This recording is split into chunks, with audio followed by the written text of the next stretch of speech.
Le président de la République, Emmanuel Macron, était pendant 2 jours à Tunis. Il était en visite d'État et j'ai eu la joie et le plaisir de l'accompagner, de faire partie de la délégation et d'aller au débat multiple qu'il a animé. Permettez-moi de vous dire, en toute simplicité, la France a la grande joie d'avoir un président exceptionnel. Exceptionnel par sa vision, sa connaissance, sa façon de prononcer des discours, de s'adresser aux gens et de comprendre vite les problèmes. Et le président a lancé 2 messages importants en Tunisie. Le premier, c'est un message politique. La Tunisie est agressée. Il y a des terroristes, des djihadistes qui veulent du mal. Et la Tunisie est agressée, mais c'est pas la Tunisie qui est agressée, c'est les valeurs que porte la Tunisie.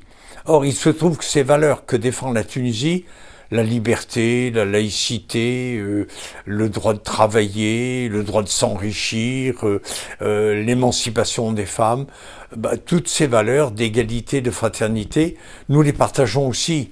Et le président a eu ses bons mots. Toute agression faite à la Tunisie est une agression faite aux valeurs universelles, et donc c'est une agression faite à la France. Nous sommes solidaires des agressions que les forces du mal perpétuent en Algérie avec des attentats, etc. C'était absolument remarquable. Et puis la deuxième chose, c'est le président a beaucoup parlé de co-localisation, un pied au nord, un pied au sud, ce dont souffre la Tunisie qui est en pleine transition, politique, en transition économique. Ces transitions, forcément, elles demandent du temps. Elles sont douloureuses.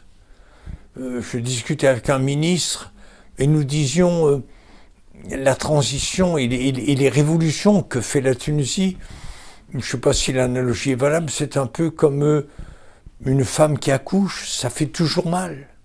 Et donc la Tunisie souffre dans sa chair, à travers un pouvoir d'achat réduit, à travers le chômage, à travers une classe politique qui est décriée.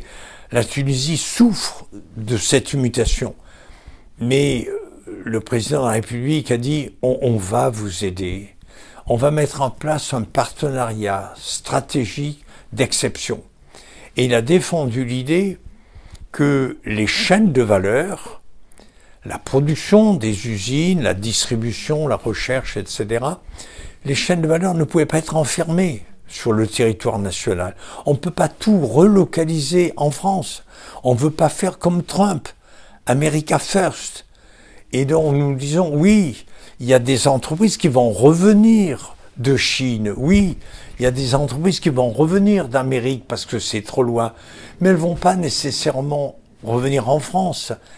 Il faut qu'elles aient un pied au Maghreb, en Tunisie, et un pied en France et en Europe. Et cette stratégie, un pied au nord, un pied au sud, c'est ce que nous défendons. Nous avons l'exemple de l'Amérique du Nord. Elle s'est appuyée sur le Mexique. En l'espace de 12 ans, 13 ans, le Mexique est devenu la 4e plateforme mondiale de production de voitures et de moteurs. 4e plateforme mondiale. C'est énorme, les emplois créés. Et donc, ce ne sont plus les Mexicains qui montent vers les usines de Détroit et de Chicago, mais c'est le capital qui descend. Regardez Renault à Tanger. C'est plus les Marocains qui montent dans les usines de Flins, c'est plus les Algériens qui montent dans les usines de Renault et de Peugeot. Non, c'est le capital qui descend.